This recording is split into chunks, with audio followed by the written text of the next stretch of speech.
তাজাল্লি নিয়ে আলোচনা করেছিলেন। আমার জ্বলন্ত সাক্ষী, ওই মাহফিলে একজন হিন্দু ভদ্র ছেলে, ছোট্ট মানুষ, 10 থেকে 12 বছর বয়স, সে হলো বাদাম বিক্রি করতে আসছে, বাড়ি যশোর সারসা। এই গণেশ নামক ছেলেটি বাদাম বেচতেছে, লক্ষ লক্ষ লোকের আয়োজন। তাহলে বাদাম যদি 5 কেজি কা 10 কেজি আনলেও তো 2 ঘন্টা 1 ঘন্টায় ফুরিয়ে যাবে, কতক্ষণ ঠিক কিনা? আল্লাহর বান্দা বুঝতে পারে নাই যে বাদাম কত সময় চলবে, তবে এতটুকু বুঝেছে বড় বক্তা আসতেছে, মনে হয় বেশি সময় যাবে না, তারপরেও বেশি করে আনছে। এমন কি রহমত হলো, আধা ঘন্টার মধ্যে বাদাম বিক্রি শেষ। বয়ান শুরু হয়ে গেল রাত্র তখন প্রায় 8:30, 9টা, 10টা বাজে। আল্লাহর কোরআনের পাখি বয়ান করতেছেন। এমন সময় বাদাম বিক্রি শেষ হয়ে গেল। আমি এই কথা কেন বলছি? দোকানদারেরও হেদায়েত দরকার আছে, কথা কোন ঠিক কিনা? বাদাম বিক্রি শেষ।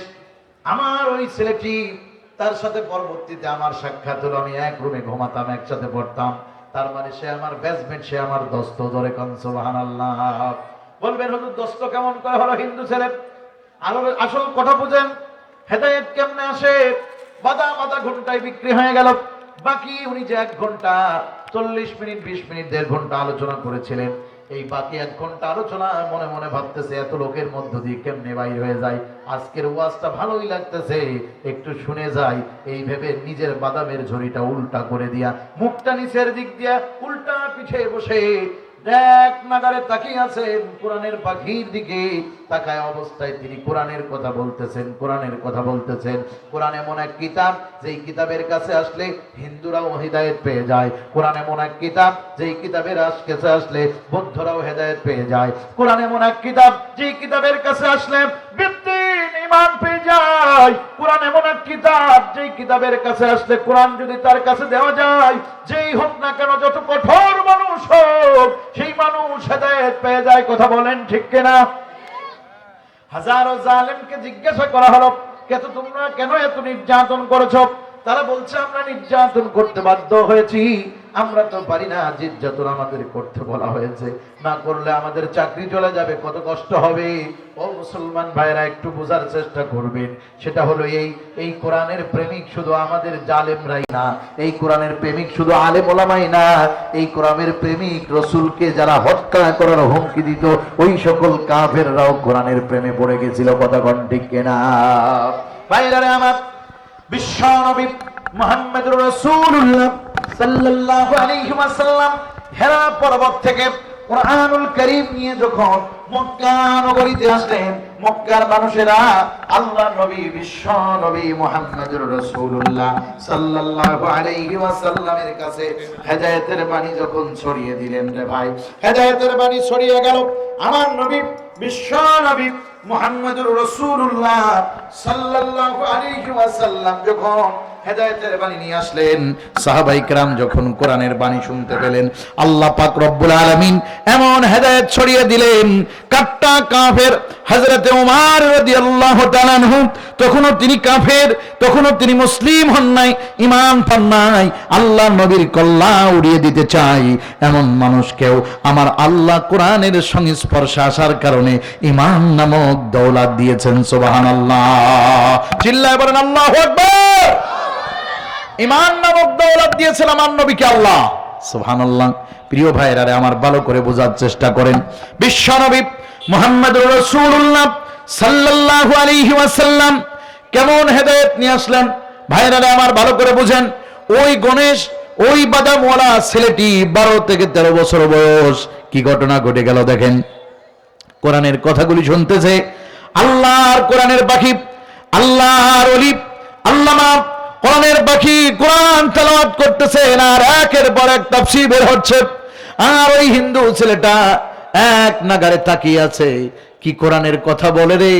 কোরআনের কথা শুনতে শুনতে মনের অজান্তে দিলটা ঈমানের উপরে প্রতিষ্ঠিত হয়ে গেছে। সুবহানাল্লাহ। মাহফিল শেষে আল্লাহর বান্দা চিন্তা করলো, আর বাড়িতে ফিরে যাব না, আমি এখান থেকেই মাদ্রাসায় ভর্তি হয়ে যাব, কোরআনের হাফেজ হব। আল্লাহর কাছে যদি মাপ পেতে চাই, হাফেজ হওয়া ছাড়া কোনো উপায় নাই।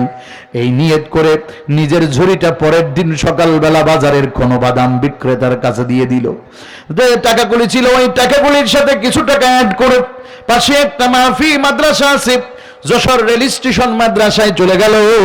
আল্লাহর বান্দা মাদ্রাসার ভিতরে যাওয়ার পর আল্লাহর বান্দা মাদ্রাসার হুজুরকে বলতেছে, হুজুর, ও হুজুর, আমি তো এরকম একজন হিন্দু ছেলে, আমার নাম অমক, আমি স্বেচ্ছায় মুসলমান হতে চাই, আমি এই কোরআন শরীফ পড়তে চাই, কি আছে এই কোরআন শরীফে? কালকে আমি 1 ঘন্টা সময় দিয়েছি যশোর, এই যশোর টাউন হল ময়দানে, ওই 1 ঘন্টায় বুঝতে পেরেছি আমার জীবন কোরআন দিয়ে সাজাতে হবে। কথা বলেন ঠিক না ঠিক?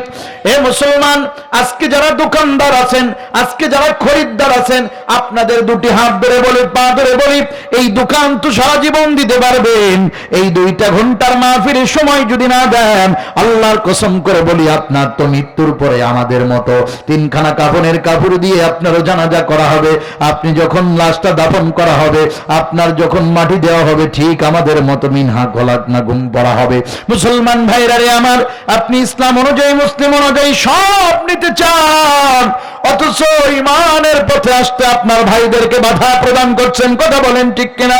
অতএব আমি মনে করি মাহফিলের যে দোকানদারগুলি আছে, তাদের দোকানগুলি মাহফিল কেন্দ্রিক বন্ধ করে রাখা উচিত, তাদের নিজেদেরও মাহফিলে আসা বসা উচিত, তাদের নিজেদেরও হেদায়েতের দরকার আছে কিনা? কথা বলেন ঠিক না বেঠিক?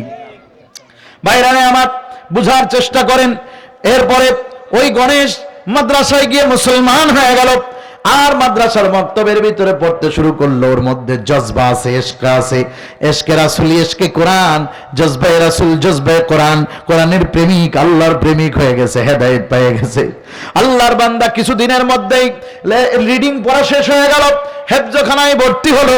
হঠাৎ করে মনের ভিতরে আগুন জ্বলে উঠেছে, আমার মা, আমার মা, মা কোথায় রেখে এসেছি, মায়ের সাথে তো দেখা হয় না। মায়ের সাথে দেখা করার জন্য আবার একদিন গোপনে সারসাই চলে গেল। নিজের বাড়ির পাশে এক মুসলমানের বাড়ি ছিল, বাড়ির ভিতরে যে বলে, ভাই আমিও মুসলমান হয়েছে, আমার মারে তোমরা জানাও না, মারে একটু ডেকে কোনোভাবে আনো, যে আমাদের একটু কাজ আছে, ঘরে আসো, তোমার সাথে কথা আছে, আমার বউ বা আমার মেয়ে ডাকে। এই বলে তার মাকে ডেকে আনার পরে ঘরের ভিতরে দেখে আর কেউ নয়, আমার কলিজার টুকরা সন্তান, এত সুন্দর মুখ ভরা দাড়ি, গায়ের ভিতরে সুন্নতি লিবাস। এই লিবাস দেখার সাথে সাথে মা তাকে চিনতে পেরেছে, ডাক দিয়ে বলে, তুমি আমার গণেশ না? বলে, মা হ্যাঁ হ্যাঁ। কই, তোমার এই অবস্থা কে করলো? দেখে বলে, মা, এই অবস্থা আমার 1 ঘন্টার কোরআনের মাহফিল আল্লাহর কোরআনের বাকি করেছে।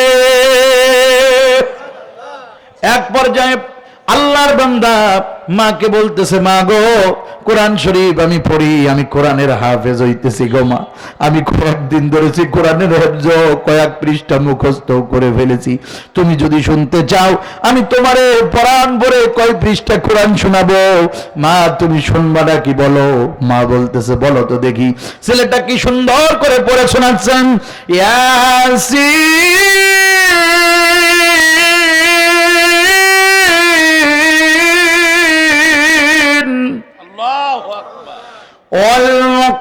والقرآن الحكيم إنك لمن المرسلين على صراط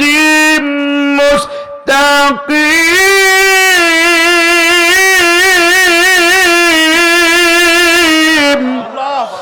আল্লাহর বান্দা কি সুন্দর করে মাকে কোরআন শোনায় দিয়েছে। মা যদিও হিন্দু মানুষ, যত শোনে তত দিলটা ঠান্ডা হয়ে যায়। কারণ 2টা কারণ। 1 নম্বর হলো নিজের আপন সন্তানের মুখ দিয়ে মাওলার কোরআন শরীফ বের হচ্ছে।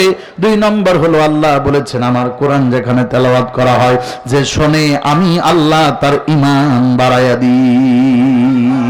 একটু সকলে আওয়াজ দিয়ে বলেন আল্লাহু আকবার, নারে তাকবীর, নারে তাকবীর, আরো জোরে বলেন নারে তাকবীর।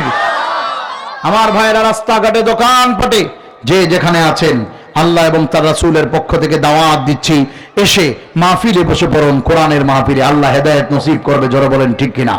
ভাইরা রে আমার, আমি আপনাদের সামনে সেই কথাগুলি উল্লেখ করতে চাই, যেই কথাগুলি আমি আপনাদেরকে ভালো করে বলতে চাই। ও কোরআনের পাখি আমার ভাই, আজকে দেখেন আমার দরদি ভাই, আজকে কোরআনের পাখি আমির হামজা ভাই আজকে দুনিয়ার মধ্যে ছাড়া পেয়েছে। হাজার হাজার মানুষের ঘরে ঈদের আনন্দ চলছে।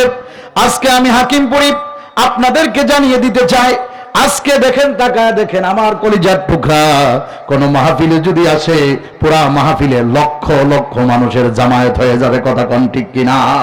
আরো জোরে বলেন ঠিক কিনা?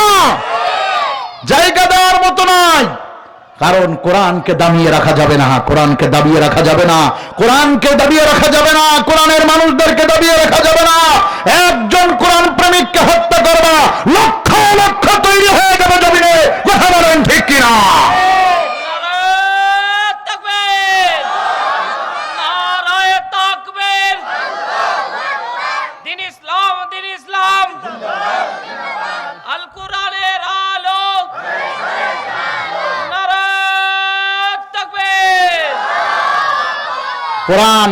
কোরআনকে দাবিয়ে রাখা যায় না কেন? একথা কি আমি বলেছি? এটা আল্লাহ বলেছেন। আল্লাহ সূরা সফের ভিতরে বলছেন, ইউরিদুনা লিউতফিউ নূরাল্লাহ বিআফওয়াহিহিম আল্লাহু মুতিম্মু নূরিহি ওয়ালাউ কারিহাল কাফিরুন। তোমরা কি চাই, ওই কাফের মুশরিকরা চায়, ওরা ইচ্ছা করে যে কোরআনকে ফু দিয়ে লিভায়া দিবে। আসলে কোরআন ফু দিয়ে লিভানো যায় না। কোরআন যত ফু দেওয়া হয় তত তার তাজাল্লি আরো বেড়ে যায়। আচ্ছা, কারেন্টে আগুন লাগলে কি ফু দিয়ে লিভানো যায়? গ্রামের এক বোকা লোক শহরে গেছে। গ্রামের মানুষ হলো অন্ধকার না হলে আলো জ্বালায় না, আর গ্রামের লোক হলো অন্ধকার যখনই সরে যায় আলো বন্ধ করে দেয়। কথা কোন ঠিক কিনা? জীবনের প্রথমে গেছে। এখন শহরের সিস্টেম হলো বড় বড় প্লারের গায়ে বড় একটা করে বাতি জ্বালানো থাকে না? লোকটা সকালবেলা মনে মনে ভাবছে, গ্রামের মানুষ তো একটু সকাল সকালই উঠে, শহরের মানুষ না হয় একটু দেরি করেই ওঠে। গ্রামের মানুষ সকাল সকাল উঠে হাঁটতেছে, যাই দেখি একটু এলাকা দেখে আসি। যাই দেখে অনেকগুলি ফ্লারে বাতি লাগানো। লোকটার মনে খুব কষ্ট হয়েছে, এতগুলি বাতি, আমরা গ্রামে হারিকেন আছে, চারা গাছে, ওগুলোর মধ্যে আমরা তেল দিয়ে জ্বালাই, আর এই লোকগুলো এত টাকার তেল ফুরাচ্ছে, এগুলো ফু দিয়ে একটু লেভানো যায় কিনা দেখি। আশপাশে লোক ডাকাডাকি করে কাউরে পাই নাই, কারণ ফজরের সময় কে আসে বাতি নেভাবে। কথা কন ঠিক কিনা? উনি নিজেই নিচের থেকে উপরে ফু দিছে। ফু দিলে কি